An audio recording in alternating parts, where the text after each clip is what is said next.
Bismillahirrahmanirrahim. Assalamualaikum warahmatullahi wabarakatuh. Alhamdulillah, puji syukur kepada Allah Subhanahu wa taala atas segala nikmat yang telah diberikan. Baiklah, pada kesempatan ini izinkan saya memperkenalkan diri terlebih dahulu. Nama saya Triana Novita Eskom Mkom, jurusan Sistem Informasi, Fakultas Ilmu Komputer. Saya merupakan salah satu dosen di Universitas Putra Indonesia YPTK Padang. Adapun tujuan video ini yaitu sebagai salah satu persyaratan atau pemenuhan persyaratan untuk mengikuti sertifikasi dosen pada tahun 2026, yaitu sebagai persyaratan diri dosen dalam unjuk kerja Tridharma Perguruan Tinggi atau PDD UKT PT, khususnya di bidang pengajaran. Sistem pengajaran yang saya gunakan di kelas menggunakan metode DIA, yaitu Delivery, Interaction, dan Assessment. Delivery yaitu bagaimana saya menyampaikan materi di kelas agar mahasiswa bisa tertarik dengan apa yang saya sampaikan, baik berupa media seperti video, presentasi, atau materi-materi tertulis, dan juga dengan metode yang lainnya. Poin yang kedua yaitu Interaction. Bagaimana cara saya sebagai dosen berinteraksi dengan mahasiswa?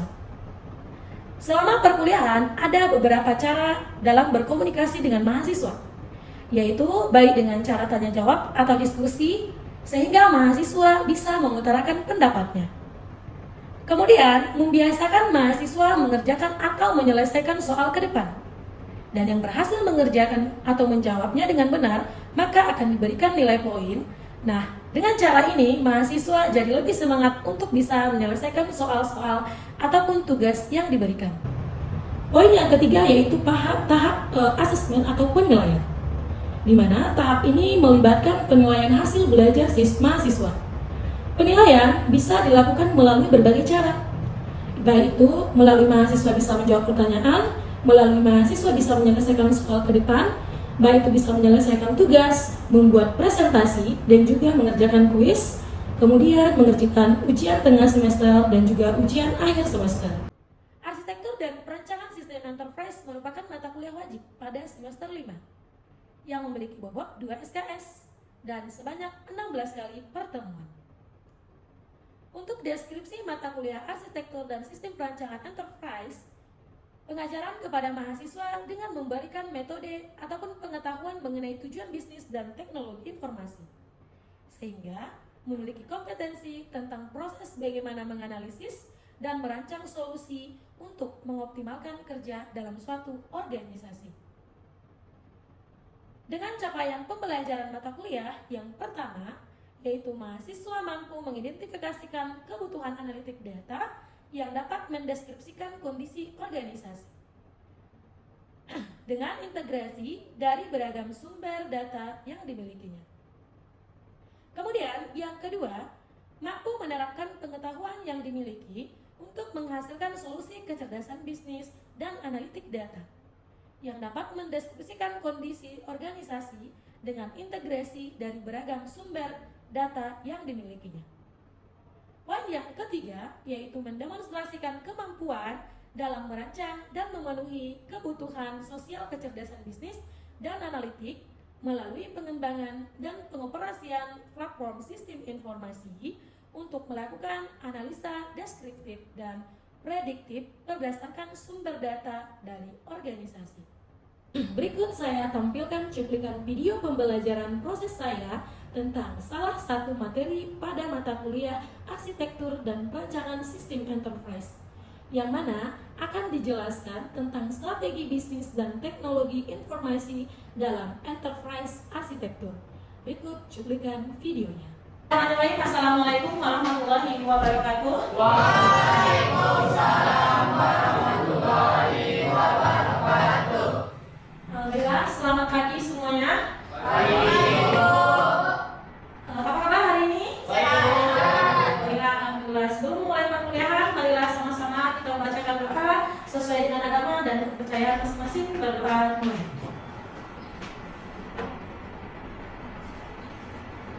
Amin amin ya rabbal alamin. Oke, untuk pagi hari ini Ibu absen terlebih dahulu ya.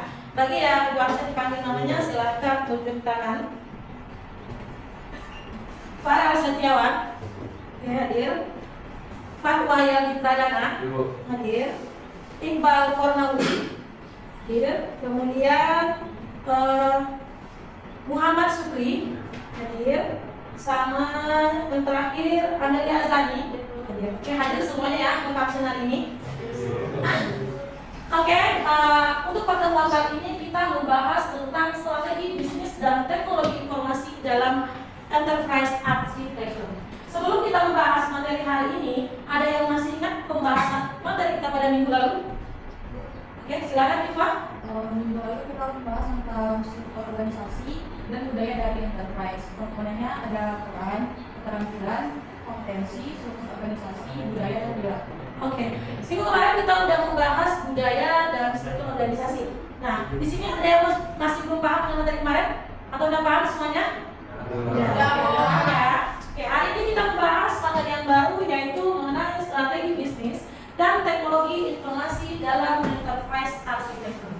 Nah, tentunya dalam ini kita harus terlebih dahulu mengetahui apa yang dimaksud dengan arsitektur enterprise, yaitu bukan sekedar jalan teknologi, melainkan sebuah disiplin strategi yang menjembatani visi kepemimpinan dan implementasi dalam suatu operasional.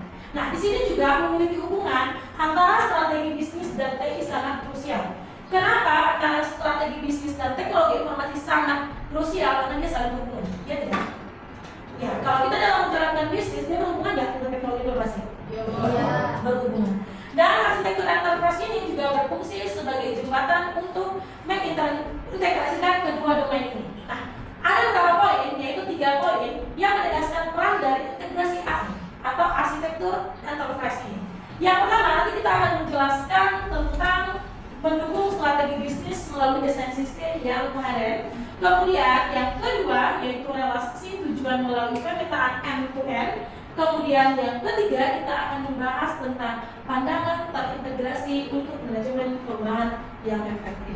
3 poin ini akan kita jelaskan sekarang, yaitu tentang pertama mendukung strategi bisnis, yang kedua relasi tujuan melalui pemetaan end-to-end, dan yang ketiga adalah pandangan terintegrasi. Oke, kita lihat poin yang pertama. Poin yang pertama yaitu mendukung strategi bisnis melalui desain sistem yang koheren, di mana EA bertindak sebagai enabler strategis, yaitu jika strategi bisnis adalah mencapai keunggulan biaya atau cost leadership, EA harus mendesain proses bisnis yang ramping dan sistem aplikasi yang terintegrasi tinggi untuk menghilangkan redundancy dan efisiensi. Di mana tanpa enterprise arsitektur ini, unit teknologi informasi mungkin membangun sistem yang efisien secara teknis, tetapi tidak dapat atau bahkan kontraproduktif terhadap strategi perusahaan secara keseluruhan. Nah, ini dalam mendukung strategi bisnis. Kira-kira kalau di era digital sekarang, bagaimana cara kita menjalankan strategi bisnis? Ada yang tahu? Oke, silakan Supri. Itu pemanfaatan teknologi menciptakan keunggulan kompetitif, meluas pasar, dan merespon perubahan perilaku konsumen. Oke, salah satu kita merespon perilaku konsumen. Kira-kira bagaimana tanggapan konsumen dalam proses penjualan kita? Atau bagaimana kita menciptakan pasar yang lebih banyak? Kalau pasar kita banyak, tentu keuntungannya lebih banyak lagi, ya kan? Nah, itu bagaimana? Contohnya, kita mendukung strategi bisnis. Banyak strategi bisnis yang dijalankan pada saat sekarang ini, atau strategi bisnis yang kita jalankan pada saat ini, misalnya melalui platform media sosial, ya kan? Atau misalnya melalui aplikasi-aplikasi yang digunakan, banyak aplikasi yang bisa kita gunakan, ya kan? Untuk memaparkan bagaimana cara menjalankan atau taktik menjalankan strategi bisnis ini. Nah, salah satunya tadi kita menggunakan kemajuan teknologi informasi yang ada. Kemudian yang kedua yaitu realisasi tujuan melalui pemetaan end-to-end, di mana tujuannya yaitu kemampuan kapasitas atau di mana EA mengambil tujuan organisasi. Pada bagian ini kita akan terjadi pembenaran investasi. Di sini ada investasi. Arsitektur enterprise membenarkan investasi teknologi informasi dengan menunjukkan secara eksplisit bagaimana sebuah aplikasi baru atau yang sering kita sebut dengan CRM atau Customer Relationship Management akan mendukung bagaimana proses bisnis secara kritis. Nah, sebagai fitur yang ditonjolkan, misalnya kita menggunakan yang namanya komplain. comprehensive. Di mana dalam komponen ini menerapkan fitur yang pada akhirnya mencapai tujuan strategis yang disebut sebelumnya, yaitu dengan cara meningkatkan retensi pelanggan. Nah, ini salah satunya dalam pembenaran investasi. Poin yang berikutnya mengenai pandangan terintegrasi untuk manajemen perubahan yang efektif. Nah, pandangan ini menyediakan pandangan yang current stance atau future stance, yaitu dari as is atau to be. Di mana yang terintegrasi di sini memungkinkan perencanaan transisi yang terkontrol dan juga terukur. Nah, kemudian pada poin ini juga kita membahas tentang gap analisis. Gap analisis yang holistik atau memungkinkan dilakukan gap analisis tidak hanya pada level teknologi atau apa yang kita punya atau apa yang kita butuhkan. Nah, tetapi level bisnis. Nah, jadi kita bukan berada di level teknologi ini, tapi juga menggunakan level bisnis, di mana prosesnya harus kita ubah dan memiliki strategi. Yang namanya kita mempunyai bisnis itu tidak terlepas bagaimana kita menggunakan strategi. Kalau kita udah terjun ke dunia bisnis, kita butuh yang namanya strategi, ya kan? Betul. Dalam strategi ini juga kita membutuhkan yang namanya teknologi informasi. Bagaimana cara kita supaya bisnis kita berjalan, apa yang harus kita lakukan, bagaimana penggunaan teknologi informasi yang sekarang ini sudah berkembang, itu harus kita selaraskan antara bisnis, strategi, dan teknologi informasi.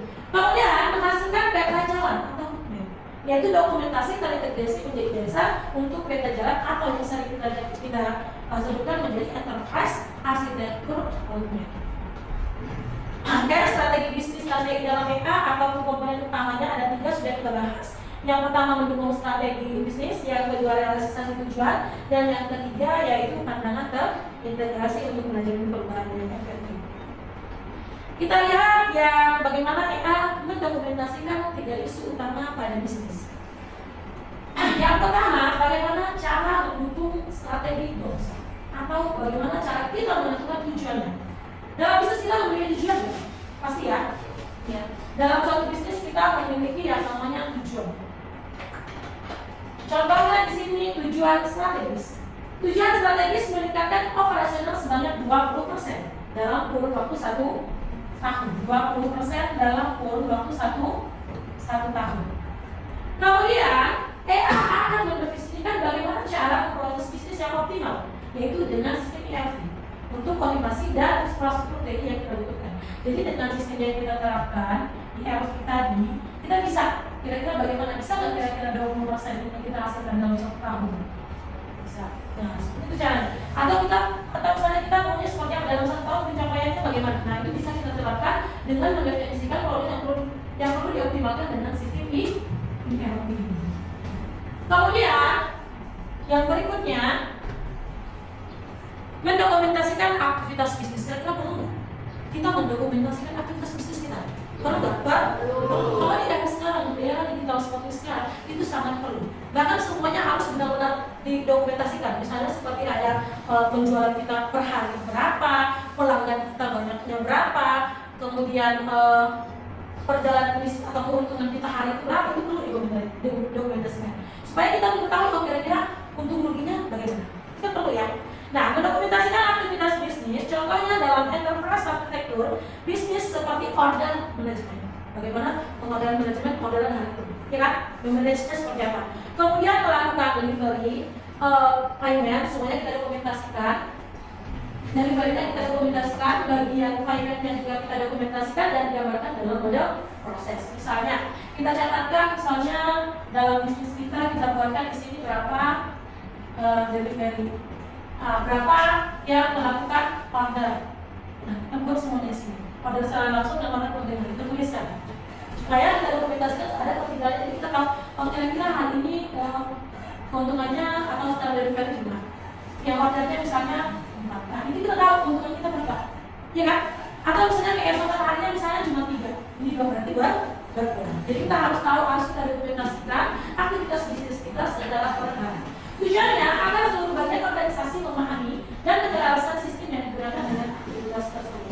Jadi kan kalau kita mendokumentasikan kan, kalau kita punya bisnis kan berarti bukan kita sendiri yang menjalankan. Ada anggota-anggota karyawan yang bakal menjalankan bisnis juga. Jadi kita tahu aktivitas karyawan A, karyawan B, karyawan D kita dokumentasikan. Kemudian yang poin yang ketiga, yaitu mengidentifikasikan kebutuhan teknologi. Contohnya untuk proses order tracking dibutuhkan integrasi data antara sistem logistik dan sistem pelanggan. Kalau misalnya tidak sejalan antara sistem logistik dan sistem pelanggan bagaimana? Nah, misalnya di logistik, kebutuhan logistik kita, misalnya ketersediaan barang kita cuma 5. Sementara pelanggan membutuhkan 6, berarti sistem logistik kita kurang, ya kan? Nah, makanya dan kita harus menggunakan proses order tracking ini, yaitu ada hubungan antara sistem logistik dan sistem pelanggan, saling integrasi, ada integrasi datanya. Kemudian EA akan menentukan arsitektur aplikasinya. Nah, dia menentukan arsitektur aplikasi yang kita gunakan, misalnya menggunakan AVDB dan juga infrastruktur pendukung lainnya. Jadi kita masukkan arsitektur aplikasinya supaya ada terjadinya order tracking. Oke, yang berikutnya, EA berfungsi sebagai panduan strategi bagi perencanaan teknologi beberapa cara. Yang pertama yaitu memberikan arah dan standar. Memberikan arah dan standar yaitu mendefinisikan faktor dan standar teknologi yang digunakan organisasi. Misalnya dengan memilih semua aplikasi berbasis OS atau menggunakan arsitektur microservice. Terserah kita mau memilih aplikasi yang mana yang akan kita gunakan untuk kemajuan standar teknologi dalam satu organisasi. Kemudian yang kedua, menentukan roadmap teknologi, yaitu berdasarkan arsitektur teknologinya. Bisa menggunakan sistem apa yang akan terjadinya nanti, bagaimana cara teknologi baru yang akan kita operasikan, terus bagaimana waktu dan prioritas implementasinya harus kita tentukan. Jadi yang kedua, menentukan roadmap teknologi. Yang berikutnya, yaitu yang poin yang ketiga, mendukung efisiensi dan interoperabilitas, yaitu EA dapat mencegah duplikasi sistem dan infrastruktur yang tidak kompetitif. Nah, bagaimana cara kita menggunakan EA? Bagaimana cara kita menggunakan infrastruktur ini? Di mana di sana sebenarnya kita buat perencanaan teknologinya, kita desain di sana arsitekturnya, kita buat perencanaannya, strateginya, bagaimana cara kita mengatur arsitekturnya. Kemudian poin yang keempat, menghubungkan strategi bisnis dengan teknologi. Kira-kira bagaimana cara kita menghubungkan strategi bisnis dengan teknologi, misalnya dengan memastikan bahwa setiap keputusan teknologi memiliki alasan bisnis yang jelas dan juga adopsi dan baik dilakukan karena strategi bisnis membutuhkan hal itu. Oke, ini poin yang keempat. Yang berikutnya kita membahas tentang model strategi alignment.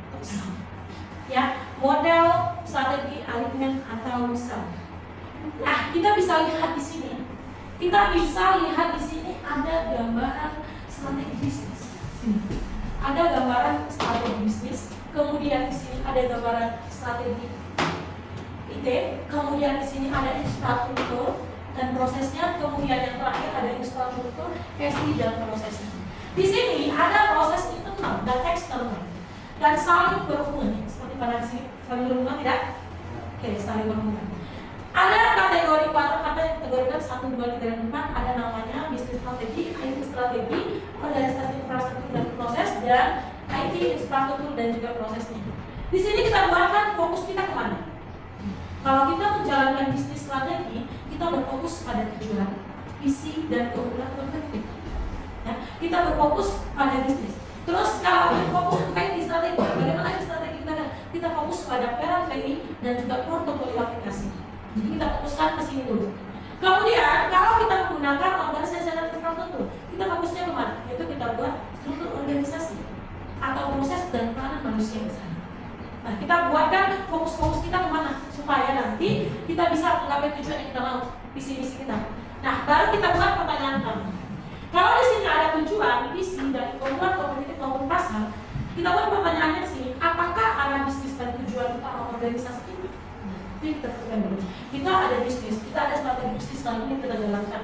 Kalau misalnya kita membuat bisnis penjualan handphone contohnya, atau kita sebagai seller handphone, bagaimana cara kita fokus pada tujuan? Tentu yang pertama kita ada tujuannya untuk penjualannya, kan? Tapi yang paling utama juga kita menyediakan tempat yang nyaman dan segala macam. Bagaimana tempat kita bisnis kita menjadi keunggulan kompetitif dan bagaimana cara kita memasarkannya supaya dikenal oleh orang banyak berdasarkan master ini. Kemudian kita lihat pertanyaan pertama tadi, apa arah bisnis dan tujuan utama organisasi yang dilakukan? Kira-kira untuk apa kita buat itu? Tujuan bisnis kita untuk apa? Nah, tujuan bisnis kita untuk apa dan kepada siapa? Konsumen yang mana? Ini kan ada tingkatan konsumen juga, ya. Nah, berikutnya, kalau misalnya kita menggunakan model strategi alignment, kira-kira menurut pendapat Anda, mengapa strategi alignment ini sangat penting? Ada yang tahu? Ya, silakan Dandi. Karena itu efisiensinya maksimal, menghilangkan pemborosan waktu dan biaya anggaran. Oke, menghilangkan pemborosan waktu.